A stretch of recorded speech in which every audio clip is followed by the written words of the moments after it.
ಇದು SS digital channel, Shri ಸುಮಂಗಲಿ digital channel. ನೀವು ನೋಡ್ತಾ ಇದ್ದೀರಿ ಸುದ್ದಿ ಸಮಯ, ಸ್ಥಳೀಯ ಸುದ್ದಿಗಳಿಗಾಗಿ. ಸುದ್ದಿ ಸಮಯದ ಪ್ರಾಯೋಜಕರು Mahalakshmi jewellers, gold hub, main road, Kalaburagi. ಸಂಪೂರ್ಣ ಪರಿವಾರದ ಮನೋರಂಜನೆಗಾಗಿ ತಯಾರಾಗಿದೆ ಕ್ರಿಸ್ಟಲ್ ಪಾಮ್ ಹೈವೇ ರೆಸಾರ್ಟ್, ಕೆರಿಬೋಸ್ಗ, ಆಳಂದ ರೋಡ್, ಕಲಬುರಗಿ. ಮತ್ತು ಸನ್ರೈಸ್ ಆಸ್ಪತ್ರೆ ಸದಾ ನಿಮ್ಮ ಕಾಳಜಿ ವಹಿಸುತ್ತದೆ. 24 ಗಂಟೆಗಳ ತುರ್ತು ಚಿಕಿತ್ಸಾ ವಿಭಾಗ ಮತ್ತು ಕ್ರಿಟಿಕಲ್ ಕೇರ್ ಹೊಂದಿರುವ ಮಲ್ಟಿ ಸ್ಪೆಷಾಲಿಟಿ ಸನ್ರೈಸ್ ಆಸ್ಪತ್ರೆ.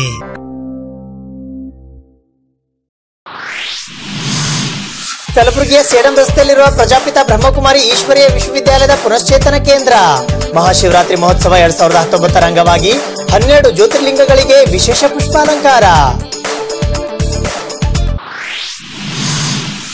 ಕಲಬುರಗಿಯ ಪಿತಾಪುರ ಕಾಲೋನಿಯಲ್ಲಿರುವ ನಂಜನಗೂಡು ಶ್ರೀ ರಾಘವೇಂದ್ರ ಸ್ವಾಮಿಗಳವರ ಮಠ ಮಾರ್ಚ್ 4ರ ಮಹಾಶಿವರಾತ್ರಿಯ ಪ್ರಯುಕ್ತ ಶ್ರೀ ಮೃತ್ಯುಂಜಯ ಹೋಮ ಮತ್ತು ರುದ್ರಾಭಿಷೇಕ. ಕನ್ನಡ ಭವನದಲ್ಲಿ ರಂಗ ನೇಪಥ್ಯ ತರಬೇತಿ ಕಾರ್ಯಾಗಾರ ಮತ್ತು ರಂಗ ಭಿತ್ತಿ ಚಿತ್ರಗಳ ಪ್ರದರ್ಶನ. ಕರ್ನಾಟಕ ನಾಟಕ ಅಕಾಡೆಮಿ ಬೆಂಗಳೂರು ಹಾಗೂ ದೃಶ್ಯ ಬೆಳಕು ಸಾಂಸ್ಕೃತಿಕ ಸಂಸ್ಥೆ ಆಯೋಜನೆ.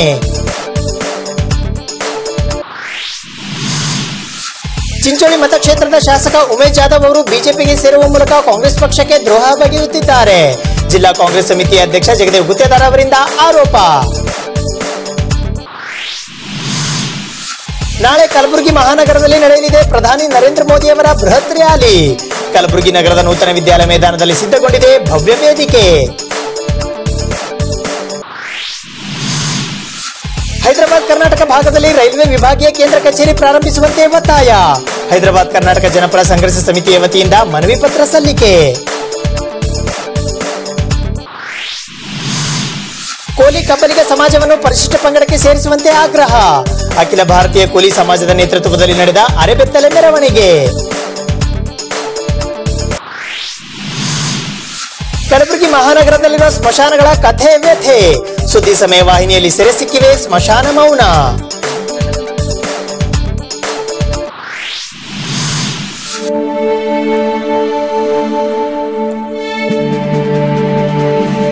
ಸುದ್ದಿ ಸಮಯಕ್ಕೆ ಸ್ವಾಗತ. ನಾನು RJ ಮಂಜು ಹಿರೋಳಿ. ಕಲಬುರಗಿ ಮಹಾನಗರದ ಹೊರವಲಯದ ಸೇಡಂ ರಸ್ತೆಯಲ್ಲಿರುವ ಪ್ರಜಾಪಿತ ಬ್ರಹ್ಮಕುಮಾರಿ ಈಶ್ವರೀಯ ವಿಶ್ವವಿದ್ಯಾಲಯದ ಗೀತಾನಗರದಲ್ಲಿನ ಅಮೃತ ಸರೋವರ ಪುನಶ್ಚೇತನ ಕೇಂದ್ರದಲ್ಲಿ ನಿನ್ನೆ ಮಹಾಶಿವರಾತ್ರಿ ಅಂಗವಾಗಿ ಮಹಾಶಿವರಾತ್ರಿ ಮಹೋತ್ಸವ 2019 ಶ್ರದ್ಧಾ ಭಕ್ತಿಗಳಿಂದ ಆಚರಿಸಲಾಯಿತು. ಇದೇ ಸಂದರ್ಭದಲ್ಲಿ ಅಲ್ಲಿ ಸ್ಥಾಪನೆ ಮಾಡಲಾಗಿರುವ 12 ಜ್ಯೋತಿರ್ಲಿಂಗಗಳಿಗೆ ವಿಶೇಷ ಪುಷ್ಪಗಳ ಅಲಂಕಾರವನ್ನ ಮಾಡಲಾಗಿತ್ತು. ಸಾವಿರಾರು ಜನ ಈ ಜ್ಯೋತಿರ್ಲಿಂಗಗಳ ದರ್ಶನ ಪಡೆಯುವ ಮೂಲಕ ಕೃತಾರ್ಥರಾದರು. ಆ ದೃಶ್ಯಗಳನ್ನ ನೀವು ನೋಡಿ.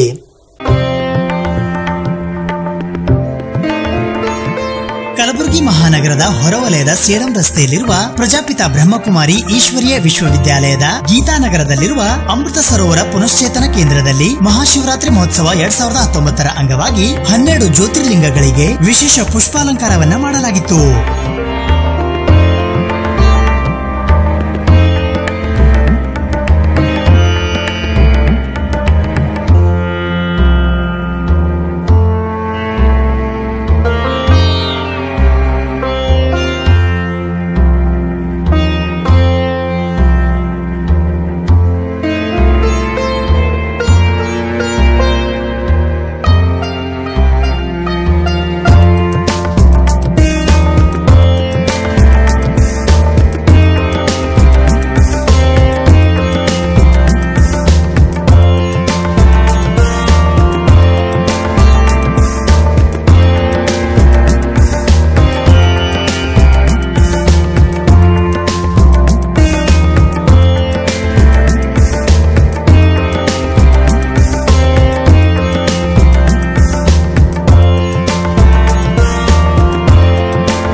ಜೊತೆಗೆ ಈ ಮಹೋತ್ಸವಕ್ಕೆ ಆಗಮಿಸಿದ ಎಲ್ಲರಿಗೂ ಕೂಡ ಪುಷ್ಪ ತಿಲಕ ಇಡುವ ಮೂಲಕ ಸ್ವಾಗತಿಸಲಾಯಿತು. ತದನಂತರ ಸ್ವಾಗತ ನೃತ್ಯವನ್ನ ಪ್ರಸ್ತುತಪಡಿಸಲಾಯಿತು. ಬ್ರಹ್ಮಕುಮಾರಿ ಸವಿತಾ ಬೆಹನ್ ರವರು ಎಲ್ಲರನ್ನ ಸ್ವಾಗತಿಸಿದರು. ಬ್ರಹ್ಮಕುಮಾರಿ ದಾನೇಶ್ವರಿ ಬೆಹನ್ ರವರು ಪ್ರಜಾಪಿತ ಬ್ರಹ್ಮಕುಮಾರಿ ಈಶ್ವರಿಯ ವಿಶ್ವವಿದ್ಯಾಲಯದ ಕುರಿತು ಪರಿಚಯ ಮಾಡಿಕೊಟ್ಟರು. ತದನಂತರ ಜ್ಯೋತಿ ಬೆಳಗಿಸುವ ಮೂಲಕ ಕಾರ್ಯಕ್ರಮಕ್ಕೆ ಚಾಲನೆ ನೀಡಲಾಯಿತು. ಬಿಕೆ ಪ್ರೇಮ್ ಭಾಯ್ ರವರು ಶಿವರಾತ್ರಿಯ ಸಂದೇಶ ನೀಡಿದರು. ಈ ಮಹೋತ್ಸವಕ್ಕೆ ಗೌರವ ಅತಿಥಿಗಳಾಗಿ ಕಲಬುರಗಿ ಜಿಲ್ಲಾ ಪಂಚಾಯತ್ನ ಮುಖ್ಯ ಕಾರ್ಯನಿರ್ವಾಹಕ ಅಧಿಕಾರಿಗಳಾದ ಡಾಕ್ಟರ್ ಪಿ ರಾಜಾ ಮತ್ತು ಪ್ರಾದೇಶಿಕ ಆಯುಕ್ತರಾದ ಸುಬೋಧ್ ಯಾದವ್ ಆಗಮಿಸಿದ್ದರು. ಇಂಥ ಒಂದು ವಿಶೇಷವಾದಂತಹ ದಿವಸ, ಮಹಾಶಿವರಾತ್ರಿ ದಿವಸ, ಬಹುಶಃ ತಾವೆಲ್ಲರೂ ಈಗಾಗಲೇ ಅವರು ಕೊಟ್ಟಿರ್ತಕ್ಕಂತಹ ಸಂದೇಶಕ್ಕೆ ಅನುಗುಣವಾಗಿ ಬಹುಶಃ ಏನು ನಮ್ಮದು ಜವಾಬ್ದಾರಿ ಏನಿದೆ, ನಾವು ಅದನ್ನು ಸರಿಯಾದ ರೀತಿಯಲ್ಲಿ ಬಹುಶಃ ನಿರ್ವಹಿಸಿದರೆ ನಾವು ಬರೀ ನಮ್ಮ ಜೀವನ ಮಾತ್ರ ಅಲ್ಲ, ಬಹುಶಃ ಎಲ್ಲರಿಗೆ ಖುಷಿ ಕೊಡುವ ಹಾಗೆ ಅಂತಕ್ಕಂಥ ಒಂದು ವ್ಯವಸ್ಥೆ ಮಾಡಲಿಕ್ಕೆ ಸಾಧ್ಯ ಆಗ್ತದೆ. ಬಹುಶಃ ಅವರು ಕೊಟ್ಟಿರ್ತಕ್ಕಂತಹ ಸಂದೇಶದ ಅನುಗುಣವಾಗಿ ನಾವು ನಮ್ಮ ಜೀವನದಲ್ಲಿ ಅಂತಹ ಕೆಲಸವನ್ನು ಮಾಡುವ ಅಂತಕ್ಕಂತಹ ಪ್ರಯತ್ನವನ್ನು ಮಾಡ್ತೀವಿ ಅಂತಕ್ಕಂಥ ಬಹುಶಃ ನಮಗೆ ಸಹ ವಿಶ್ವಾಸ ಇದೆ. ನಾನು ಇದು ಮೊದಲನೇ ಬಾರಿ ಇಲ್ಲಿ ಬರ್ತಾ ಇದ್ದೀನಿ. ಬ್ರಹ್ಮಕುಮಾರಿ ಅಕ್ಕ ಅವರು ನಮಗೆ ಈ ಥರ ತಾವು ಬರಬೇಕು, ಇಲ್ಲಿ ನಾವು ಮಹಾಶಿವರಾತ್ರಿ ಅಂಗವಾಗಿ ನಾವು ಒಂದು ದೊಡ್ಡ ಕಾರ್ಯಕ್ರಮ ಹಮ್ಮಿಕೊಂಡಿದ್ದೀವಿ ಅಂತ ಹೇಳಿದಾಗ ಖಂಡಿತ ಬರ್ತೀವಿ ಅಂತ ಹೇಳಿದ್ದೀನಿ. ನಾನು ಇಲ್ಲಿ ಬಂದ ಮೇಲೆ ನಾನು ಇದರಲ್ಲಿ ಭಾಗವಹಿಸಿದಲ್ಲಿ ನಮಗೂ ಕೂಡ ಭಾಳ ಸಂತೋಷ ಆಗಿದೆ. ಈ ಥರ ಆಚರಣೆಗಳು ಮತ್ತು ಒಳ್ಳೆಯ ಸಂದೇಶಗಳು ಜನರಲ್ಲಿ ಮೂಡಿಸೋದು, ಸಮಾಜದಲ್ಲಿ ಶಾಂತಿ ಮತ್ತು ಒಬ್ಬರಿಗೊಬ್ಬರೇ ಸಮಾನತೆ ಎಲ್ಲ ಕಾಪಾಡಲಿಕ್ಕೆ ಒಂದು ಒಳ್ಳೆಯ ಅವಕಾಶ ಮಾಡಿಕೊಡ್ತದೆ. ಇದು ದೇವರನ್ನು ಪೂಜಿಸುವ ಜೊತೆಗೆ ಒಂದು ಶಾಂತಿ ಮತ್ತು ಇನ್ನೂ ಎಷ್ಟೋ ವಿಚಾರಗಳಲ್ಲಿ ನಾನು ಬ್ರಹ್ಮಕುಮಾರಿ ಮೇಡಮ್ ಅವ್ರ ಜೊತೆಗೆ ಮತ್ತು ಇನ್ನೂ ಇತರೆ ಜಿಲ್ಲೆಗಳಲ್ಲಿ ಕೆಲಸ ಮಾಡುವಾಗಲೂ ಕೂಡ ನಾವು ಹೋಗಲಿಕ್ಕೆ ಒಂದು ಅವಕಾಶ ಸಿಕ್ತು. ಪ್ರತಿ ಸರಿನೂ ಕೂಡ ನಾವು ಅಲ್ಲಿ ಏನೋ ಒಂದು ಮೀಟಿಂಗ್ ಅದರದ್ದು ನಡೆಯುವಾಗ ಅಲ್ಲಿ ಹೋಗಿ ಬಂದ ಮೇಲೆ ನಮಗೆ ಮನದಲ್ಲಿ ಒಂದು ರೀತಿಯ ಶಾಂತಿ ಒಂದು ಬರುವುದು ನಾವೆಲ್ಲರೂ ಕೂಡ ಕಂಡುಕೊಳ್ಳಬಹುದು. ತಾವೆಲ್ಲರೂ ಇಲ್ಲಿ ಆಗಮಿಸಿರುವುದರಿಂದ ತಮಗೂ ಕೂಡ ಇದೇ ಥರ ಒಂದು ಅನುಭವ ಸಿಕ್ಕಿರಬಹುದು ಎಂದು ನಾನು ಅನ್ಕೊಳ್ತೀನಿ. ಈ ಸಂದರ್ಭದಲ್ಲಿ ರಾಜಯೋಗಿನಿ ಬಿಕೆ ವಿಜಯ ದೀದಿ ಅವರು ಇನ್ಸ್ಪಿರೇಷನಲ್ ಸ್ಪೀಚ್ ನೀಡಿದರು. ನಾವೆಲ್ಲರೂ ಆ ಒಂದು ಪರಮಾತ್ಮನ ಸಂತಾನರು, ನಮ್ಮೆಲ್ಲರ ಕ್ರಿಯೇಟರ್, ರಚಯಿತ, ಸೃಷ್ಟಿಕರ್ತ ಒಬ್ಬನೇ ಆಗಿದ್ದಾನೆ. ಇದನ್ನ ನಮ್ಮ ಇತಿಹಾಸಗಳು ಕೂಡ ಸಾರಿ ಹೇಳ್ತಿದ್ದಾವೆ. ನಮ್ಮ ಇತಿಹಾಸ ಹೇಳ್ತದೆ, ಒಂದು ಕಡೆಗೆ ಹರ ಹರ ಮಹಾದೇವ ಅಂತ ಸೈನ್ಯ ಯುದ್ಧ ಮಾಡ್ತು, ಇನ್ನೊಂದು ಕಡೆ ಓಂ ನಮೋ ಶಿವಾಯ ಅಂತ ಇನ್ನೊಂದು ಸೈನ್ಯ ಯುದ್ಧ ಮಾಡ್ತು. ಇತಿಹಾಸದ ಪುಟಗಳಲ್ಲಿ ಓದ್ತೇವೆ. ಇನ್ನೊಂದು ಅಲ್ಲಾಹು ಅಕ್ಬರ್ ಅಂತ ಕೂಗ್ತಾ ಹೇಳ್ತು. ಒಂದು ವೇಳೆ ಅಲ್ಲಾಹು ಅಕ್ಬರ್, ಹರ ಹರ ಮಹಾದೇವ, ಓಂ ನಮೋ ಶಿವಾಯ ಎಲ್ಲವೂ ಒಬ್ಬನೇ ಜ್ಯೋತಿಗೆ ಹೇಳಿದ್ದು ಅಂತ ಅರ್ಥ ಹಾಕಿದ್ರೆ ಯುದ್ಧಗಳೇ ಆಗ್ತಿರ್ಲಿಲ್ಲ, ರಕ್ತದ ಕೋಡಿ ಹರಿತಿರ್ಲಿಲ್ಲ, ಮಾನವೀಯತೆ ಕಗ್ಗೋಲೆ ಆಗ್ತಿರ್ಲಿಲ್ಲ. ಅದನ್ನ ಅರ್ಥ ಮಾಡಿಕೊಂಡು ವಿಶ್ವದ ಮನುಷ್ಯಾತ್ಮರೆಲ್ಲ ಬಂಧುಗಳು ಎಂಬ ಸಂದೇಶವನ್ನ ಸಾರಲಿಕ್ಕೆ ಈ ಶಿವರಾತ್ರಿ ಉತ್ಸವವನ್ನ ನಾವು ಸಂದೇಶವಾಹಕವಾಗಿ ಉಪಯೋಗಿಸ್ಕೊಳ್ತೇವೆ.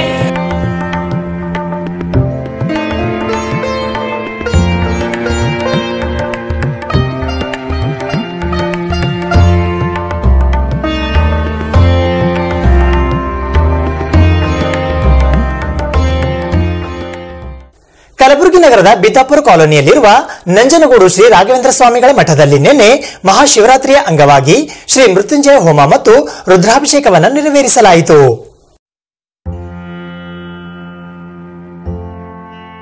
ಕಲಬುರಗಿ ನಗರದ ಬಿದ್ದಾಪುರ ಕಾಲೋನಿಯಲ್ಲಿರುವ ನಂಜನಗೂಡು ಶ್ರೀ ರಾಘವೇಂದ್ರ ಸ್ವಾಮಿಗಳವರ ಮಠದಲ್ಲಿ ಜಗದ್ಗುರು ಶ್ರೀಮನ್ ಮಧ್ವಾಚಾರ್ಯ ಮೂಲ ಮಹಾಸಂಸ್ಥಾನ ನಂಜನಗೂಡು ಮಂತ್ರಾಲಯ ಶ್ರೀ ರಾಘವೇಂದ್ರ ಸ್ವಾಮಿಗಳವರ ಮಠದ ಪೀಠಾಧಿಪತಿಗಳಾದ ಪರಮ ಪೂಜ್ಯ 1008 ಶ್ರೀ ಶ್ರೀ ಶ್ರೀ ಸುಬದೇಂದ್ರ ತೀರ್ಥ ಶ್ರೀಪಾದಂಗಳವರ ಆಜ್ಞಾನುಸಾರವಾಗಿ ಶ್ರೀಮಠದಲ್ಲಿ ದಿನಾಂಕ 4 ಮಾರ್ಚ್ 2019 ರಂದು ಮಹಾಶಿವರಾತ್ರಿಯ ಪ್ರಯುಕ್ತ ಶ್ರೀ ಮೃತ್ಯುಂಜಯ ಹೋಮ ರುದ್ರಾಭಿಷೇಕವನ್ನ ಏರ್ಪಡಿಸಲಾಗಿತ್ತು.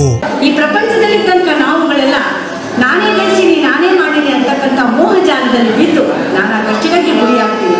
ಯಾವಾಗ ನಮಗೆ ಕಷ್ಟ ಪರಂಪರೆಗಳು ಶುರುವಾಗ್ತಾವೋ ಆಗ ನಮ್ಗೆ ರಾಯರ ನೆನಪಾಗ್ತಾರೆ, ವೆಂಕಟೇಶ ದೇವ್ರ ನೆನಪಾಗ್ತಾರೆ, ಶಿವ ನೆನಪಾಗ್ತಾರೆ. ಸಂಕಟ ಬಂದಾಗ ವೆಂಕಟರಮಣ ಅನ್ನೋ ಹಾಗೆ ಆಗ ದೇವಸ್ಥಾನಕ್ಕೆ ಬರೋದು, ಭಗವಂತನೇ ಬೇಡ್ಕೊಳ್ತಾರೆ. ಮತ್ತೇನು ಬೇಡ್ತೀವ ಭಗವಂತನೇ? ಧ್ಯಾನ, ಭಕ್ತಿ, ವೈರಾಗ್ಯ ಯಾರು ಬೇಡೋದಿಲ್ಲ. ಕೇವಲ ಪ್ರಾಪಂಚಿಕ ಸುಖ ಭೋಗಗಳ ಲಾಲಸೆಯಿಂದ ಮತ್ತೆ ನನ್ನ ಮಗನಿಗೆ ಫಸ್ಟ್ ಕ್ಲಾಸ್ನಲ್ಲಿ ನೌಕರಿ ಸಿಗಲಿ, ಆತನಿಗೆ ಒಳ್ಳೆ ರೀತಿಯಲ್ಲಿ ಮಾರ್ಕ್ಸ್ ಬಂದು ಪರೀಕ್ಷೆಯಲ್ಲಿ ತೇರ್ಗಡೆ ಮಾಡಲಿ, ನನ್ನ ಮಗನಿಗೆ ಒಳ್ಳೆ ವರ ಸಿಗಲಿ, ನನ್ನ ಮಗನಿಗೆ ಒಳ್ಳೆ ಕನ್ಯಾ ಸಿಗಲಿ, ಮತ್ತೆ ಪ್ರಾಪಂಚಿಕ ಸುಖಗಳನ್ನೇ ನಾವು ಅಪೇಕ್ಷೆ ಮಾಡ್ತೇವೆ ಹೊರತಾಗಿ ಭಗವಂತನಲ್ಲಿ ಬಂದಾಗ ಅಪ್ಪಿ ತಪ್ಪಿ ಯಾರು ಕೂಡ ಜ್ಞಾನ, ಭಕ್ತಿ, ವೈರಾಗ್ಯ ಆಗುವುದು ಅಂತ ನಾವು ಯಾರು ಕೇಳೋದಿಲ್ಲ. ಶ್ರೀ ಗುರುಭ್ಯೋ ನಮಃ. ಮೃತ್ಯುಂಜಯಾಯ ರುದ್ರಾಯ ನೀಲಕಂಠಾಯ ಶಂಭುವೆ ಅಮೃತೇಶಾಯ ಸರ್ವಾಯ ಮಹಾದೇವಾಯ ತೇ ನಮಃ. ಇವತ್ತಿನ ದಿವಸ ಪ್ರತಿಯೊಬ್ಬರಿಗೆ, ಅದು ಹಿಂದೂ ಜನಾಂಗಕ್ಕೆ ಪರಮ ಪವಿತ್ರವಾದಂಥ ಪರ್ವಕಾಲ ಮಹಾಶಿವರಾತ್ರಿ. ಮಹಾಶಿವರಾತ್ರಿಯ ದಿನದಂದು ರುದ್ರದೇವರ ವಿಶೇಷವಾಗಿ ಆಚರಣೆ, ನಾಮಸ್ಮರಣೆ ಮತ್ತು ಹೋಮ ಹವನಾದಿಗಳು ಮತ್ತು ಅಭಿಷೇಕ. ರುದ್ರ ಮುಖ್ಯವಾಗಿ ಅಭಿಷೇಕ ಪ್ರಿಯ ಅಂತ ಹೇಳಿ ಆ ಒಂದು ಅಭಿಷೇಕದಿಂದ, ಪಾರಾಯಣದಿಂದ ವಿಶೇಷವಾಗಿ ನಾವೇನು ಕಾರ್ಯಕ್ರಮ ಮಾಡ್ತಾ ಇದ್ದೇವೆ ಅದು ವಿಶೇಷವಾದಂಥದ್ದು. ಇವತ್ತು ಬೆಳಗ್ಗಿನಿಂದ ನಮ್ಮ ಈ ಕಾಶಿ ವಿಶ್ವನಾಥ ದೇವಸ್ಥಾನ ರಾಘವೇಂದ್ರ ಸ್ವಾಮಿಗಳ ಮಠದಲ್ಲಿ ಕಾರ್ಯಕ್ರಮ ಬೆಳಗ್ಗಿನಿಂದ 6ರಿಂದ ನಡೀತಾ ಇದೆ. ಇವತ್ತಿನ ದಿವಸ ವಿಶೇಷವಾಗಿ ಮುಖ್ಯವಾಗಿ ಈ ಒಂದು ಸಾಯಂಕಾಲದ ಪರ್ವಕಾಲದಲ್ಲಿ ಹರಿಕಥೆ ಈಗೆಲ್ಲ ನಾವೆಲ್ಲರೂ ಕೇಳ್ತಾ ಇದ್ದೇವೆ. ವಿದ್ವಾಂಸರಾದಂಥ ಶ್ರೀಮತಿ ಶಕುಂತಲಾ ಮುಧೋಳವರು ಹರಿಕಥೆಯನ್ನು, ಆ ಶಿವನ ಆರಾಧನೆ, ಶಿವನ ಬಗ್ಗೆ ವಿಶೇಷವಾಗಿ ಗಿರಿಜಾ ಕಲ್ಯಾಣ ಅಂತ ನಾವೇನು ಹೇಳ್ತಾ ಇದ್ದೇವೆ. ಇವತ್ತಿನ ದಿವಸ ಕಥೆಯಲ್ಲಿ ಬರ್ತಾ ಇದೆ, ಗಿರಿಜೆಯು ಅಂದರೆ ಪಾರ್ವತಿಯು ಪರಮೇಶ್ವರನ ಮದುವೆ ಆದಂತಹ ದಿವಸ. ಆ ಪ್ರಯುಕ್ತವಾಗಿ ಗಿರಿಜಾ ಕಲ್ಯಾಣ ಒಂದು ವಿಶೇಷವಾದಂತಹದ್ದು.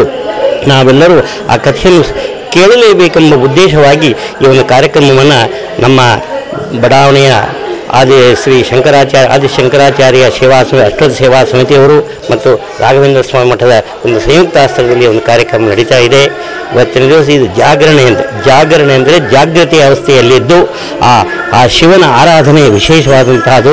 ನಾವೆಲ್ಲರೂ ಈ ಒಂದು 4 ಯಾಮ ಅಂಥೇಳಿ ರಾತ್ರಿಯಲ್ಲಿಯೂ ಸಹ ಪೂಜೆ, ಈಗಾಗಲೇ ಪೂಜೆ ನಡೀತಾ ಇದೆ, ಮತ್ತು ರಾತ್ರಿ 12 ಗಂಟೆಗೆ ಮತ್ತು ಬೆಳಿಗ್ಗೆ 4 ಗಂಟೆಗೆ ಈ ಒಂದು 4 ಯಾಮಗಳಲ್ಲಿ ಈ ಮಹಾಶಿವರಾತ್ರಿಯನ್ನು ವಿಶೇಷವಾಗಿ ಪೂಜೆಯನ್ನು ಈ ಕಾಶಿ ವಿಶ್ವನಾಥರಿಗೆ ನಾವೆಲ್ಲರೂ ಸಲ್ಲಿಸ್ತಾ ಇದ್ದೇವೆ. ಪಂಡಿತರಿಂದ ಒಂದು ವೇದ ಮಂತ್ರ ಮತ್ತು ಉಪನಿಷತ್ತುಗಳ ಒಂದು ಪಾರಾಯಣ ಅದು ನಡೀತಾ ಇದೆ. ಇವತ್ತಿನ ಮುಖ್ಯವಾಗಿ ಇನ್ನೊಂದು ವಿಷಯ ಅಂತಂದರೆ ಡಾಕ್ಟರ್ ಯೋಗೀಂದ್ರ ಅಂಥೇಳಿ ಅವರಿಂದಲೂ ನಮ್ಮ ರುದ್ರದೇವರ ಬಗ್ಗೆ ವಿಶೇಷವಾಗಿ ಒಂದು ಉಪನ್ಯಾಸವು ನಡೆಯಿತು. ಮತ್ತು ಇನ್ನೊಬ್ಬ ಪಂಡಿತರಂಥ ಗೋಪಾಲಾಚಾರ್ಯ ಅಗ್ಮಂಚಿಯವರಿಂದ ಸಹ ಒಂದು ವಿಷ್ಣು ತೀರ್ಥರ ಬಗ್ಗೆ ಉಪನ್ಯಾಸ ಮತ್ತು ಸಂಗೀತ ಕಾರ್ಯಕ್ರಮ ಇವೆಲ್ಲ ನಿರಂತರವಾಗಿ ನಡೀತಾ ಇದೆ. ಇದು ಮುಖ್ಯವಾಗಿ ಆಚರಣೆಯ ಉದ್ದೇಶ ಏನು ಅಂತಂದರೆ ಜನರ ಕಲ್ಯಾಣ, ವಿಶ್ವ ಕಲ್ಯಾಣ. ದೇವರಿಗೆ ನಾವೆಲ್ಲರೂ ಪ್ರಾರ್ಥನೆ ಮಾಡ್ತಾ ಇದ್ದೇವೆ, ಮಳೆ ಬೆಳೆ ಎಲ್ಲರಿಗೂ ಸಿಗಲಿ, ಎಲ್ಲರೂ ಸುಖ ಸಮೃದ್ಧಿಯಿಂದ ಆಗಲಿ, ಸಂತಾನ ಸಂಪತ್ತು ಎಲ್ಲರಿಗೂ ಅಭಿವೃದ್ಧಿ ಆಗಲಿ, ಬಡವರಿಗೂ ವಿಶೇಷವಾಗಿ ಅಭಿವೃದ್ಧಿ ಆಗಲಿ ಎಂಬ ಉದ್ದೇಶವೇ ಈ ಒಂದು ಶಿವರಾತ್ರಿಯ ಒಂದು ಸಂಗೀತವಾಗಿ ನಾವೆಲ್ಲರೂ ಆ ಶಿವನಿಗೆ ಆಚರಣೆ ಮಾಡ್ತಾ ಇದ್ದೇವೆ. ಲೌಲಿ ಕೃಷ್ಣಾಚಾರ್ಯರು, ಬಿಜಾಪುರ ರಾಯರ ಮಠದ ವಿಚಾರಣಕರ್ತರು, ವ್ಯವಸ್ಥಾಪಕರು.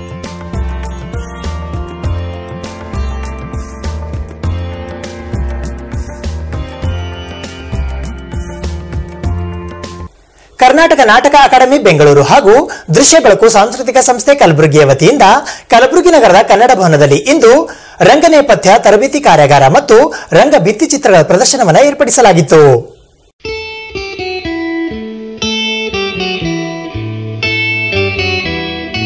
ಕರ್ನಾಟಕ ನಾಟಕ ನಾಟಕ ಅಕಾಡೆಮಿ ಬೆಂಗಳೂರು, ದೃಶ್ಯ ಬೆಳಕು ಸಾಂಸ್ಕೃತಿಕ ಸಂಸ್ಥೆ ಕಲಬುರಗಿ ಇವರುಗಳ ಸಂಯುಕ್ತ ಆಶ್ರಯದಲ್ಲಿ ರಂಗ ನೇಪಥ್ಯ ತರಬೇತಿ ಕಾರ್ಯಾಗಾರ ಮತ್ತು ರಂಗ ಭಿತ್ತಿ ಚಿತ್ರಗಳ ಪ್ರದರ್ಶನವು ದಿನಾಂಕ 5 ಮಾರ್ಚ್ 2019 ಮಂಗಳವಾರದಂದು ಬೆಳಗ್ಗೆ 10:30 ಗಂಟೆಗೆ ಕಲಬುರಗಿ ನಗರದ ಸರ್ದಾರ್ ವಲ್ಲಭಭಾಯಿ ಪಟೇಲ್ ವೃತ್ತದ ಹತ್ತಿರವಿರುವ ಕನ್ನಡ ಭವನದಲ್ಲಿ ಜರುಗಿತು. ಈ ಕಾರ್ಯಾಗಾರದ ಉದ್ಘಾಟಕರಾಗಿ ಹಿರಿಯ ರಂಗಕರ್ಮಿಗಳು ಮತ್ತು 2018-19 ಸಾಲಿನ ಕರ್ನಾಟಕ ನಾಟಕ ಅಕಾಡೆಮಿಯ ವಾರ್ಷಿಕ ಪ್ರಶಸ್ತಿ ಪುರಸ್ಕೃತರಾದ ಪ್ರಭಾಕರ ಜೋಶಿ ಆಗಮಿಸಿದ್ದರು. ಡಾಕ್ಟರ್ ಪರಶುರಾಮ್ ಪಿ ಅವರು ಸಂಗ್ರಹಿಸಿದ ರಂಗ ಭಿತ್ತಿ ಚಿತ್ರಗಳ ಪ್ರದರ್ಶನದ ಉದ್ಘಾಟಕರಾಗಿ ಖ್ಯಾತ ಚಿತ್ರಕಲಾವಿದರಾದ ಡಾಕ್ಟರ್ ಅಶೋಕ್ ಎಸ್ ಶೆಟಕಾರ್ ಆಗಮಿಸಿದ್ದರು.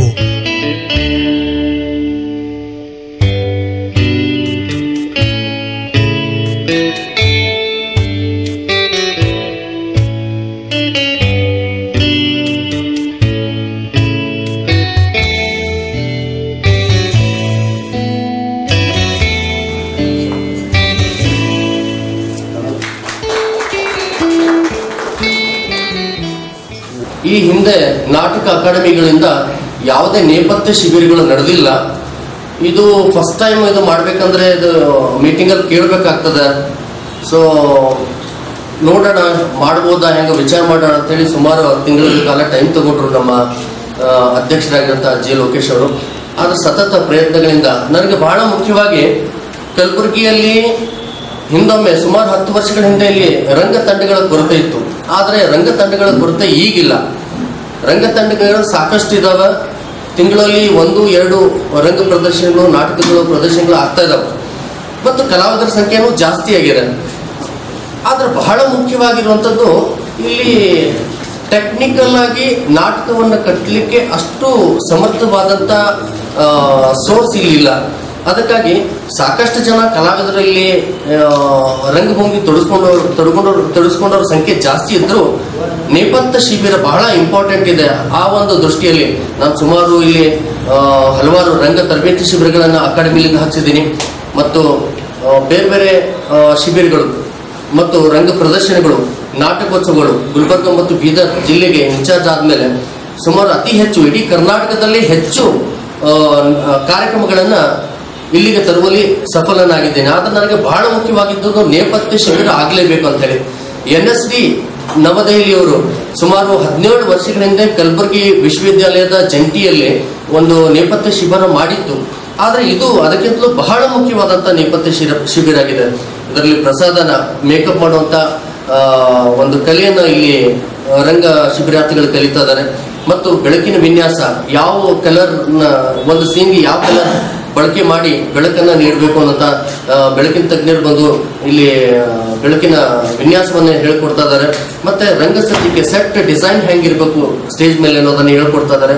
ಮತ್ತು ಹಾಗೆ ಕಾಸ್ಟ್ಯೂಮ್, ಒಬ್ಬ ಪಾತ್ರಧಾರಿ ವೇದಿಕೆ ಮೇಲೆ ನಿಂತಾಗ ಆ ರಾಜನ ಪಾತ್ರ ಇದೆಯೋ, ರಾಣಿ ಪಾತ್ರ ಇದೆಯೋ, ಮತ್ತಿನ್ನು ಯಾವುದೇ ಒಂದು ಪಾತ್ರದ ಎಂಥ ಕಾಸ್ಟ್ಯೂಮ್ಗಳ ಬಳಕೆ ಆಗಬೇಕು ಮತ್ತು ಈ ಬೆಳಕು ಮತ್ತು ಮೇಕಪ್ ಮತ್ತು ಕಾಸ್ಟ್ಯೂಮ್ ಈ ಮೂವರ ಸಮ್ಮಿಲನ ನಾಟಕದ ಮೇಲೆ ಯಾವ ರೀತಿ ಪರಿಣಾಮಕಾರಿಯಾಗಿ ನಾವು ನಾಟಕವನ್ನು ಪ್ರದರ್ಶನ ಮಾಡಲಿಕ್ಕೆ ಸಾಧ್ಯ ಆಗಬಹುದು, ಪರಿಣಾಮಕಾರಿಯಾಗಿ ಎಫೆಕ್ಟಿವ್ ಆಗಿ ನಾಟಕ ಮಾಡಿಸಲಿಕ್ಕೆ ಪೂರಕವಾದಂಥ ಬಹುಮುಖ್ಯವಾದಂಥ ಅಂಶಗಳನ್ನು ಇಟ್ಕೊಂಡು ಈ ರಂಗ ನೇಪಥ್ಯ ಶಿಬಿರವನ್ನು ಇವತ್ತು ಕಲಬುರಗಿಯಲ್ಲಿ ಮಾಡ್ತಾ ಇದ್ವಿ.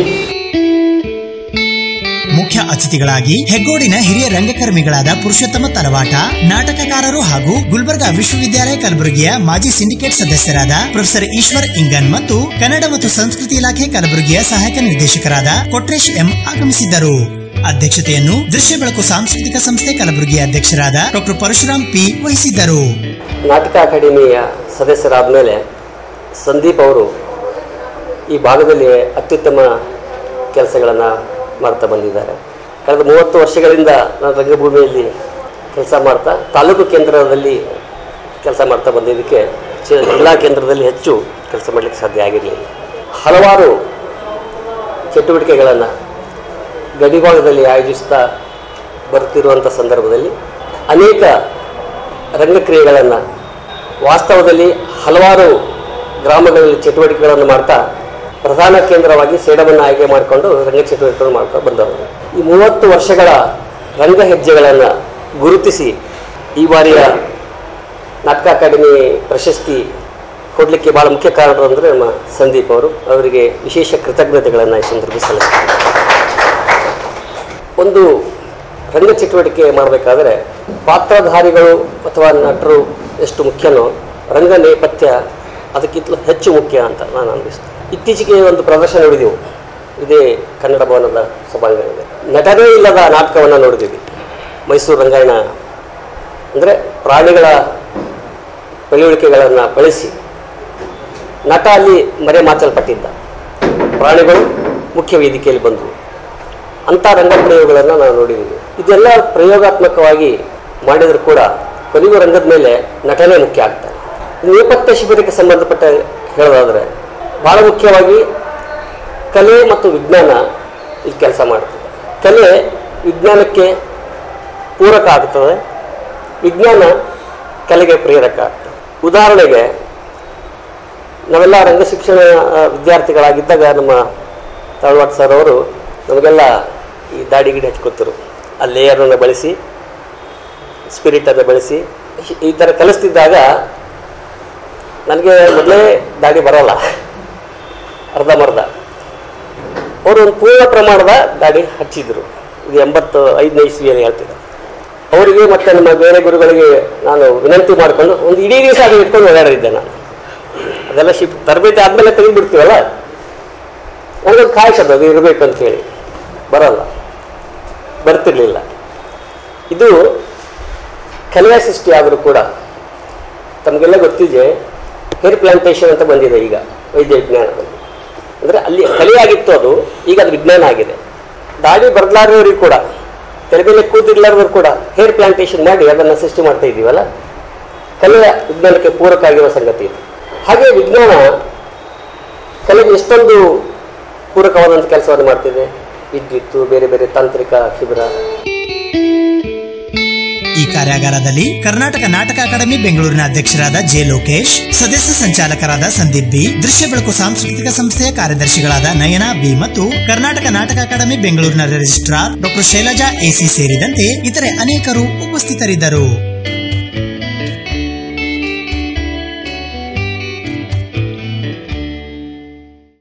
ಚಿಂಚೋಳಿ ಮತಕ್ಷೇತ್ರದ ಶಾಸಕರಾದ ಡಾಕ್ಟರ್ ಉಮೇಶ್ ಜಾಧವ್ ರವರು ಬಿಜೆಪಿ ಸೇರುವ ಮೂಲಕ ಕಾಂಗ್ರೆಸ್ ಪಕ್ಷಕ್ಕೆ ದ್ರೋಹ ಬಗೆಯುತ್ತಿದ್ದಾರೆ ಎಂದು ಜಿಲ್ಲಾ ಕಾಂಗ್ರೆಸ್ ಸಮಿತಿಯ ಅಧ್ಯಕ್ಷರಾದ ಜಗದೇವ್ ಗುತ್ತೇದಾರ್ ಅವರು ಆರೋಪಿಸಿದ್ದಾರೆ.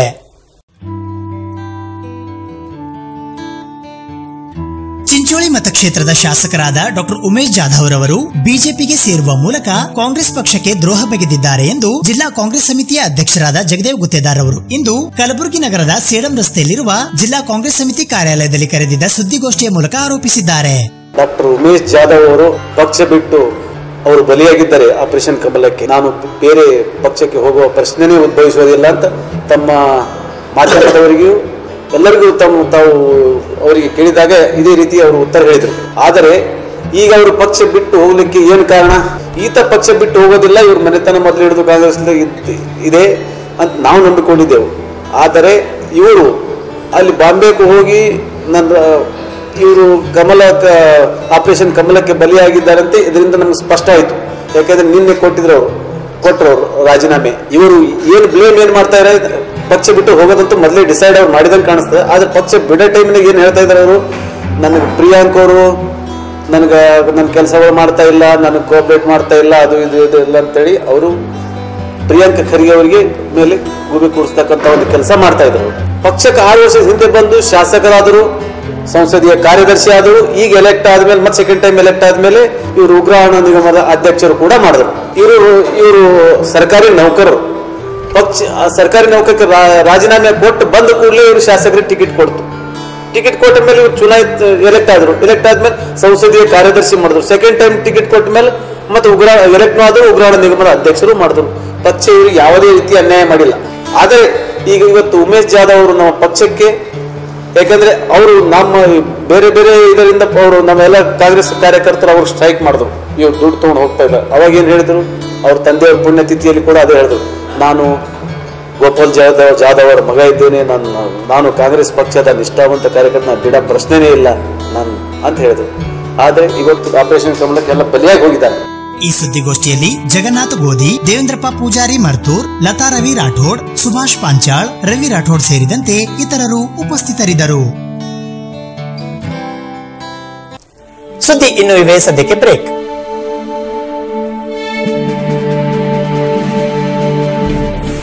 ಸುದ್ದಿ ಸಮಯದ ಪ್ರಾಯೋಜಕರು Mahalakshmi jewellers, gold hub, main road, Kalaburagi. ಸಂಪೂರ್ಣ ಪರಿವಾರದ ಮನೋರಂಜನೆಗಾಗಿ ತಯಾರಾಗಿದೆ ಕ್ರಿಸ್ಟಲ್ ಪಾಮ್ ಹೈವೇ ರಿಸಾರ್ಟ್, ಕೆರಿಗೋಸ್ಕರ, ಆಳಂದ ರೋಡ್, ಕಲಬುರಗಿ. ಮತ್ತು ಸನ್ರೈಸ್ ಆಸ್ಪತ್ರೆ ಸದಾ ನಿಮ್ಮ ಕಾಳಜಿ ವಹಿಸುತ್ತದೆ. 24 ಗಂಟೆಗಳ ತುರ್ತು ಚಿಕಿತ್ಸಾ ವಿಭಾಗ ಮತ್ತು ಕ್ರಿಟಿಕಲ್ ಕೇರ್ ಹೊಂದಿರುವ ಮಲ್ಟಿ ಸ್ಪೆಷಾಲಿಟಿ ಸನ್ರೈಸ್ ಆಸ್ಪತ್ರೆ.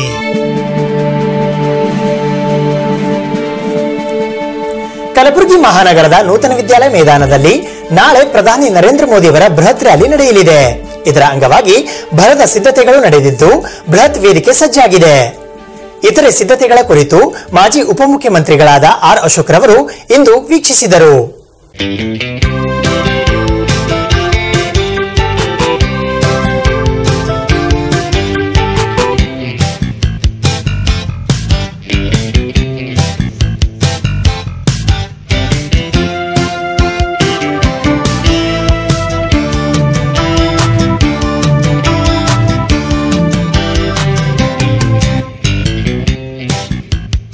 ಕಲಬುರಗಿ ನಗರದ ನೂತನ ವಿದ್ಯಾಲಯ ಮೈದಾನದಲ್ಲಿ ಸಿದ್ಧಗೊಂಡಿರುವ ಭವ್ಯ ವೇದಿಕೆ ಪ್ರಧಾನಿ ಮೋದಿ ಅವರ ನಾಳಿನ ಬೃಹತ್ ರ್ಯಾಲಿಗೆ ಸಾಕ್ಷಿಯಾಗಲಿದೆ. ಹಿಂದುಳಿದ ಹೈದರಾಬಾದ್ ಕರ್ನಾಟಕದ ಕೇಂದ್ರ ಸ್ಥಾನ ಹಾಗೂ ಡಾಕ್ಟರ್ ಮಲ್ಲಿಕಾರ್ಜುನ್ ಖರ್ಗೆ ಅವರ ಮತಕ್ಷೇತ್ರದಿಂದಲೇ ಬರಲಿರುವ 17ನೇ ಲೋಕಸಭಾ ಚುನಾವಣೆಯ ರಣಕಹಳೆಯನ್ನು ಮೋದಿ ಅವರು ನಾಳೆ ಮೊಳಗಿಸಲಿದ್ದಾರೆ. ಕಲಬುರಗಿ ಮಹಾನಗರ ಸೇರಿದಂತೆ ಹೈದರಾಬಾದ್ ಕರ್ನಾಟಕ ಭಾಗದಲ್ಲಿ ಮೋದಿ ಅವರ ಸ್ವಾಗತ ಕೋರುವ ಬ್ಯಾನರ್, ಕಟೌಟ್, ಸ್ವಾಗತ ಕಮಾನ್ ಸೇರಿದಂತೆ ಬಿಜೆಪಿ ಪಕ್ಷದ ಧ್ವಜಗಳು ರಾರಾಜಿಸುತ್ತಿವೆ. ಈ ರ್ಯಾಲಿಯ ಯಶಸ್ವಿಗಾಗಿ ಪಕ್ಷದ ಪ್ರಮುಖರು ಶ್ರಮಿಸುತ್ತಿದ್ದು ಹೆಚ್ಚಿನ ಸಂಖ್ಯೆಯಲ್ಲಿ ಸಾರ್ವಜನಿಕರನ್ನ, ಪಕ್ಷದ ಕಾರ್ಯಕರ್ತರನ್ನು ಹಾಗೂ ಅಭಿಮಾನಿಗಳನ್ನು ಸಹಸ್ರ ಸಂಖ್ಯೆಯಲ್ಲಿ ಸೇರಿಸಲು ಸಿದ್ಧತೆಗಳನ್ನು ಕೈಗೊಳ್ಳಲಾಗಿದೆ ಎಂದು ಪಕ್ಷದ ಮೂಲಗಳು ತಿಳಿಸಿವೆ. ಪ್ರಧಾನಿ ಮೋದಿಯವರ ಕಾರ್ಯಕ್ರಮ ಹಾಗೂ ರ್ಯಾಲಿಯಲ್ಲಿ ಪಾಲ್ಗೊಳ್ಳಲು ವಾಹನಗಳ ಮೂಲಕ ಆಗಮಿಸಲಿರುವ ಸಾರ್ವಜನಿಕ ಮತ್ತು ಪಕ್ಷದ ಕಾರ್ಯಕರ್ತರ ಅನುಕೂಲಕ್ಕಾಗಿ ವಿವಿಧೆಡೆ ವಾಹನಗಳ ನಿಲುಗಡೆಯ ವ್ಯವಸ್ಥೆಯನ್ನು ಮಾಡಲಾಗಿದೆ. ಅಲ್ಲದೆ ಸಂಚಾರ ದಟ್ಟಣೆಯನ್ನು ತಪ್ಪಿಸಲು ನಾಳೆ ಮಾರ್ಚ್ 6ರ ಬೆಳಗ್ಗೆ 8ರಿಂದ ಸಂಜೆ 4ರವರೆಗೂ ಮಹಾನಗರದ ಪ್ರಮುಖ ಮಾರ್ಗಗಳಲ್ಲಿ ಸಂಚಾರವನ್ನ ಬದಲಾವಣೆ ಮತ್ತು ಕೆಲ ರಸ್ತೆಗಳಲ್ಲಿ ಸಂಚಾರ ಸ್ಥಗಿತಗೊಳಿಸಲಾಗಿರುತ್ತದೆ. ಜಿಲ್ಲಾ ಸರ್ಕಾರಿ ಆಸ್ಪತ್ರೆ ಕ್ರಾಸ್, ಜಿಲ್ಲಾ ಪೊಲೀಸ್ ಭವನ, ಸಿದ್ದಿಪಾಷಾ ದರ್ಗಾ, ಪಂಡಿತ್ ರಂಗಮಂದಿರ, ಗ್ರ್ಯಾಂಡ್ ಹೋಟೆಲ್, ಎನ್ವಿ ಮೈದಾನ ಕಾರ್ಯಕ್ರಮದ ಸ್ಥಳದವರೆಗೂ ವಾಹನ ಸಂಚಾರವನ್ನು ನಾಳೆ ಬೆಳಿಗ್ಗೆ 8ರಿಂದ ಸಂಜೆ 4ರವರೆಗೂ ನಿಷೇಧಿಸಲಾಗಿದೆ. ಸೇಡಂ ರಿಂಗ್ ರಸ್ತೆಯಿಂದ ಬರುವ ವಾಹನಗಳು ಜಿಲ್ಲಾ ಆಸ್ಪತ್ರೆ, ಜಗತ್ ವೃತ್ತದಿಂದ ಮಾರ್ಕೆಟ್ಗೆ ಹೋಗಲು ಹಾಗೂ ಬಸ್ ನಿಲ್ದಾಣ ಮತ್ತು ರೈಲ್ವೆ ನಿಲ್ದಾಣಕ್ಕೆ ಹೋಗಲು ರಾಮ ಮಂದಿರ, ನಾಗನಹಳ್ಳಿ ರಿಂಗ್ ರಸ್ತೆ ಮುಖಾಂತರ ಹೋಗಲು ವ್ಯವಸ್ಥೆ ಇರುತ್ತದೆ. ಬೀದರ್, ಆಳಂದ ಕಡೆಯಿಂದ ಬರುವ ವಾಹನಗಳ ನಿಲುಗಡೆ ಶರಣಬಸವೇಶ್ವರ ದೇವಸ್ಥಾನ ಜಾತ್ರಾ ಮೈದಾನದಲ್ಲಿ ಇದ್ದು ಸಂಚಾರ ಮಾರ್ಗ ರಿಂಗ್ ರಸ್ತೆ, ಶಹಾಬಾಜಾರ್ ನಾಕಾ, ಪ್ರಕಾಶ್ ಟಾಕೀಸ್ ಮುಖಾಂತರ ಹೋಗಬೇಕು. ಜೇವರ್ಗಿ ಮತ್ತು ಅಫಜಲ್ಪುರ, ಶಹಾಪುರ ಕಡೆಯಿಂದ ಬರುವ ವಾಹನ ನಿಲುಗಡೆಗೆ ಎಸ್ಬಿ ಕಾಲೇಜು ಮೈದಾನ ಇದ್ದು ಸಂಚಾರ ಮಾರ್ಗ ರಾಮಮಂದಿರ ವೃತ್ತ, ಆರ್ಪಿ ವೃತ್ತ, ಎಸ್ಬಿ ಕಾಲೇಜು, ಸೇಡಂ ಮತ್ತು ಶಹಾಬಾದ್ ರಸ್ತೆಯಿಂದ ಬರುವ ವಾಹನಗಳ ನಿಲುಗಡೆಗೆ ವೀರಶೈವ ಕಲ್ಯಾಣ ಮಂಟಪದ ಪಬ್ಲಿಕ್ ಗಾರ್ಡನ್ ಇದ್ದು ಸಂಚಾರ ಮಾರ್ಗ RTO cross, town hall, public garden ವ್ಯವಸ್ಥೆ ಕಲ್ಪಿಸಲಾಗಿದೆ. ವಾಹನ ನಿಲುಗಡೆ ಮಾಡುವ ವಾಹನದ ಗ್ಲಾಸಿನ ಮೇಲೆ ಚಾಲಕರ ಹೆಸರು, ಮೊಬೈಲ್ ಸಂಖ್ಯೆ ಕಡ್ಡಾಯವಾಗಿ ಬರೆದು ಅಂಟಿಸಬೇಕು ಎಂದು ಸೂಚಿಸಲಾಗಿದೆ. ಇದೇ ವೇಳೆ ಮಾಜಿ ಉಪಮುಖ್ಯಮಂತ್ರಿಗಳಾದ ಆರ್ ಅಶೋಕ್ ರವರು ನಾಳಿನ ಕಾರ್ಯಕ್ರಮದ ಸಿದ್ಧತೆಯ ಕುರಿತು ವೀಕ್ಷಿಸಿದರು.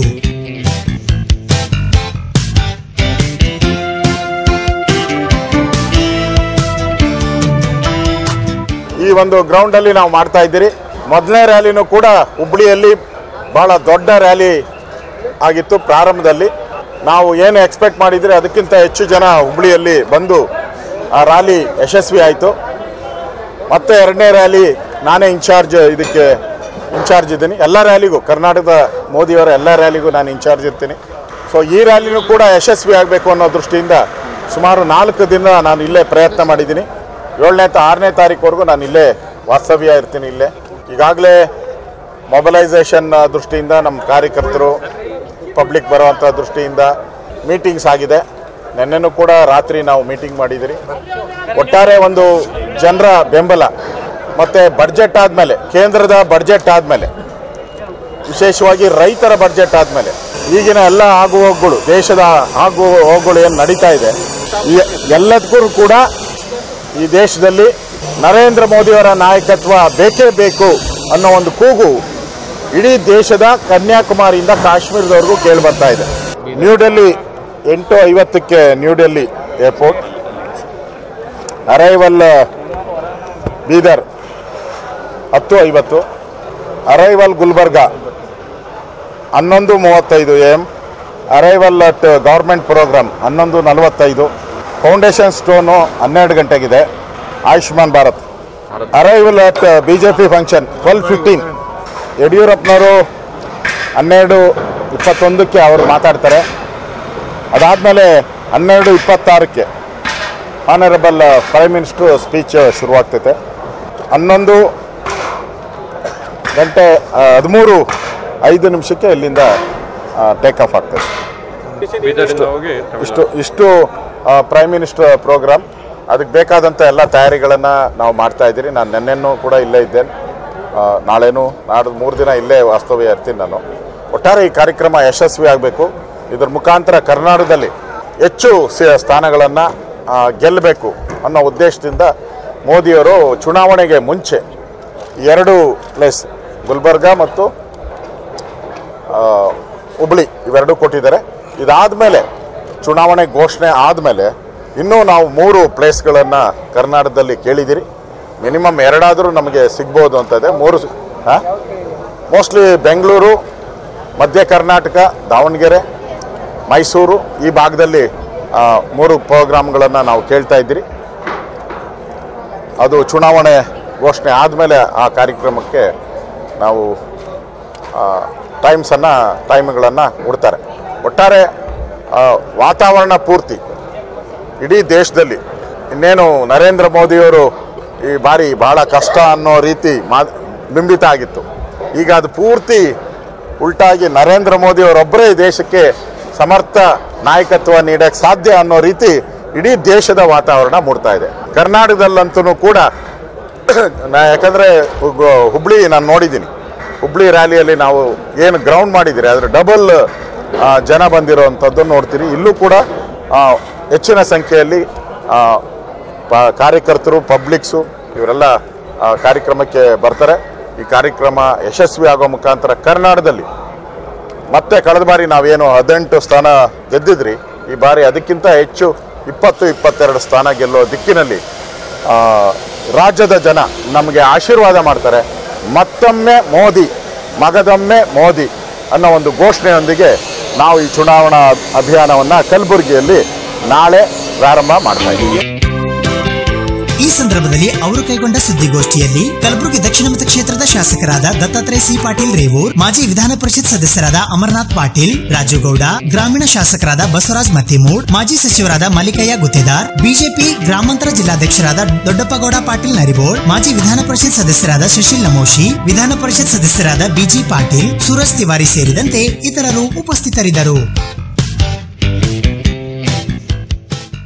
ಕಲಬುರಗಿ ಮಹಾನಗರದಲ್ಲಿರುವ ವಿವಿಧ ಸ್ಮಶಾನಗಳ ದಯನೀಯ ಸ್ಥಿತಿಯ ಕುರಿತು ಸುದ್ದಿ ಸಮಯದಲ್ಲಿ ಇಂದಿನಿಂದ ಸ್ಮಶಾನಗಳ ಕಥೆ ವ್ಯಥೆ ಎಂಬ ಸುದ್ದಿಯನ್ನು ಪ್ರಸಾರ ಮಾಡಲಾಗುತ್ತಿದ್ದು, ಇದರ ಅಂಗವಾಗಿ ಇಂದು ಕಲಬುರಗಿ ನಗರದ ಸಂಗತರಾಸವಾಡಿಯ ಚಂದನಗೇರಾದ ಸ್ಮಶಾನದ ದಯನೀಯ ಸ್ಥಿತಿಯನ್ನ ವೀಕ್ಷಿಸಿ.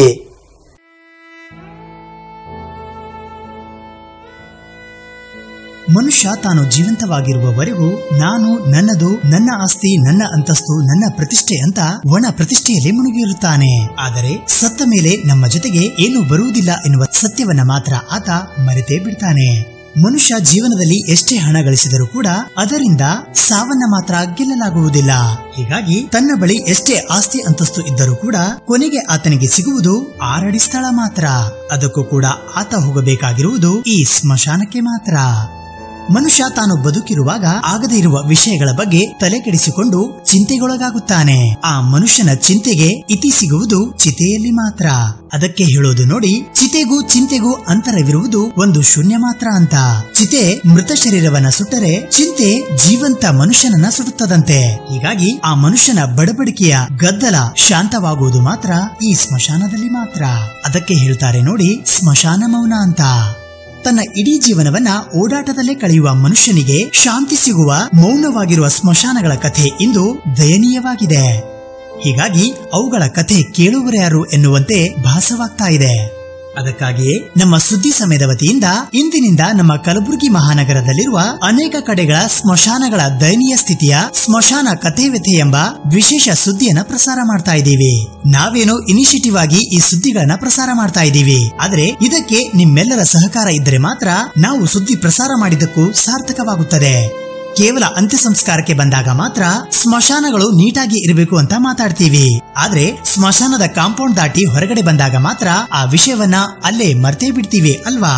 ತಮ್ಮ ಆಪ್ತರನ್ನ ಕಳೆದುಕೊಂಡಂತಹ ಜನ ಈ ಸ್ಮಶಾನಕ್ಕೆ ಬಂದಾಗ ತಮ್ಮ ಆಪ್ತೇಷ್ಟರ ಮೃತದೇಹಗಳು ಪಂಚಭೂತಗಳಲ್ಲಿ ಲೀನವಾಗುವ ಸ್ಥಳ ಶುಚಿಯಾಗಿ ಇರಬೇಕು ಅನ್ನುವ ಬಯಕೆ ಎಲ್ಲರಲ್ಲೂ ಇರುವುದು ಸಹಜ. ಆದರೆ ಇಲ್ಲಿನ ಸ್ಥಿತಿ ನೋಡಿ. ಈ ಮುಂಚೆ ಇಲ್ಲಿ ಶವ ಸಂಸ್ಕಾರಕ್ಕೆ ತಂದಂತಹ ಬಿದಿರಿನ ಕಟ್ಟಿಗೆಗಳು, ಮೃತ ಶರೀರಕ್ಕೆ ತೊಡಿಸಿದಂತಹ ಹೂವಿನ ಮಾಲೆಗಳು, ಮೃತ ಶರೀರಕ್ಕೆ ತೊಡಿಸಿದಂತಹ ಬಟ್ಟೆಗಳು ಸೇರಿದಂತೆ ಇತರೆ ವಸ್ತುಗಳು ಅಲ್ಲಿ ಇಲ್ಲಿ ಚೆಲ್ಲಾಪಿಲ್ಲಿಯಾಗಿ ಬಿದ್ದಿರುವುದರಿಂದ ಶವ ಸಂಸ್ಕಾರ ಮಾಡುವ ಜನರಿಗೆ ಇನ್ನಿಲ್ಲದ ಕಿರಿಕಿರಿ ಉಂಟಾಗುತ್ತಿದೆ. ಅಂತ್ಯ ಸಂಸ್ಕಾರಕ್ಕೆ ಬಂದಂತಹ ಜನರಿಗೆ ನೆರಳು, ಕುಡಿಯುವ ನೀರಂತೂ ದೂರದ ಮಾತು, ಸರಿಯಾಗಿ ನಿಲ್ಲಲು ಕೂಡ ಇಲ್ಲಿ ಸಮರ್ಪಕವಾದಂತಹ ಸ್ಥಳದ ಅಭಾವ ಎದ್ದು ಕಾಣುತ್ತಿದೆ. ಇದಕ್ಕೆ ಕಾರಣ ಅಂದ್ರೆ ಇಲ್ಲಿ ಸ್ವಚ್ಛತೆಯ ಕೊರತೆ ಇರುವುದು. ಸರಕಾರದಿಂದ ಮಹಾನಗರ ಪಾಲಿಕೆಯಲ್ಲಿ ಸ್ಮಶಾನಗಳ ಶುಚಿತ್ವಗಾಗಿ ದೊಡ್ಡ ಮಟ್ಟದ ಬಜೆಟ್ ಅನ್ನ ಮೀಸಲಿಡಲಾಗಿರುತ್ತದೆ. ಆದರೆ ಅದು ಎಷ್ಟರ ಮಟ್ಟಿಗೆ ಉಪಯೋಗವಾಗುತ್ತಿದೆ ಅನ್ನುವುದನ್ನ ನೀವು ನಿಮ್ಮ ಕಣ್ಣಾರೆ ನೋಡಬಹುದು. ಸದ್ಯ ನಿಮ್ಮ ಟಿವಿ ಪರದೆಯ ಮೇಲೆ ಕಾಣಿಸುತ್ತಿರುವುದು ಕಲಬುರಗಿ ಮಹಾನಗರದ ಸಂಗತರಾಸವಾಡಿಯ ಚಂದನಗಿರ ಸ್ಮಶಾನದ ದೃಶ್ಯಗಳು. ಇದೇ ರೀತಿ ಕಲಬುರಗಿ ಮಹಾನಗರದಾದ್ಯಂತ ಇರುವ ಇನ್ನೆಷ್ಟು ಸ್ಮಶಾನಗಳ ಸ್ಥಿತಿ ಅದ್ಯಾವ ಸ್ಥಿತಿಗೆ ತಲುಪಿದೆ ಅನ್ನುವುದನ್ನ ಮುಂಬರುವ ದಿನಗಳಲ್ಲಿ ನಾವು ನಿಮಗೆ ತೋರಿಸುತ್ತೇವೆ.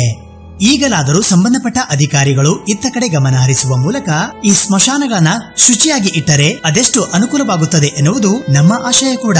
ಯಾಕಂದರೆ ದೊಡ್ಡ ದೊಡ್ಡ ಪಟ್ಟಣಗಳಲ್ಲಿ ಸ್ಮಶಾನಗಳನ್ನ ಈಗ ಉದ್ಯಾನವನಗಳಾಗಿ ಪರಿವರ್ತಿಸಲಾಗುತ್ತಿದೆ. ಅಂತ್ಯ ಸಂಸ್ಕಾರಕ್ಕೆ ಬರುವ ಜನರಿಗೆ ಕುಡಿಯಲು ನೀರು, ನಿಲ್ಲಲು ನೆರಳು, ಕೂಡಲು ಆಸನಗಳ ವ್ಯವಸ್ಥೆಯನ್ನು ಕೂಡ ಕಲ್ಪಿಸಲಾಗುತ್ತಿದೆ. ಆದರೆ ಆ ಮಟ್ಟದ ಅಭಿವೃದ್ಧಿ ಕಲಬುರಗಿಯ ಸ್ಮಶಾನಗಳು ಯಾವತ್ತೂ ಕಾಣುತ್ತವೆ ಅನ್ನುವುದೇ ನಮ್ಮ ಪ್ರಶ್ನೆಯಾಗಿದೆ. ಆದರೆ ಇದಕ್ಕೆ ಸಮಯ ಮಾತ್ರ ಉತ್ತರ ನೀಡಬೇಕು.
ಇದು ಇವತ್ತಿನ ಸುದ್ದಿ ಸಮಯ. ಸ್ಥಳೀಯ ಸುದ್ದಿಗಳಿಗಾಗಿ ನೋಡ್ತಾ ಇರಿ ಸುದ್ದಿ ಸಮಯ.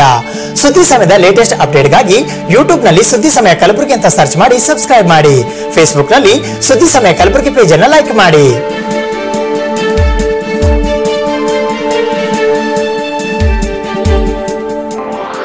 ಇದು SS ಡಿಜಿಟಲ್ ಚಾನಲ್, ಶ್ರೀ ಸುಮಂಗಲಿ ಡಿಜಿಟಲ್ ಚಾನಲ್. ನೀವು ನೋಡ್ತಾ ಇದ್ದೀರಿ ಸುದ್ದಿ ಸಮಯ, ಸ್ಥಳೀಯ ಸುದ್ದಿಗಳಿಗಾಗಿ. ಸುದ್ದಿ ಸಮಯದ ಪ್ರಾಯೋಜಕರು Mahalakshmi jewellers, gold hub, main road, Kalaburagi. ಸಂಪೂರ್ಣ ಪರಿವಾರದ ಮನೋರಂಜನೆಗಾಗಿ ತಯಾರಾಗಿದೆ ಕ್ರಿಸ್ಟಲ್ ಪಾಮ್ ಹೈವೇ ರೆಸಾರ್ಟ್, ಕೆರಿಬೋಸ್ಗ, ಆಳಂದ ರೋಡ್, ಕಲಬುರಗಿ. ಮತ್ತು ಸನ್ರೈಸ್ ಆಸ್ಪತ್ರೆ ಸದಾ ನಿಮ್ಮ ಕಾಳಜಿ ವಹಿಸುತ್ತದೆ. 24 ಗಂಟೆಗಳ ತುರ್ತು ಚಿಕಿತ್ಸಾ ವಿಭಾಗ ಮತ್ತು ಕ್ರಿಟಿಕಲ್ ಕೇರ್ ಹೊಂದಿರುವ ಮಲ್ಟಿ ಸ್ಪೆಷಾಲಿಟಿ ಸನ್ರೈಸ್ ಆಸ್ಪತ್ರೆ.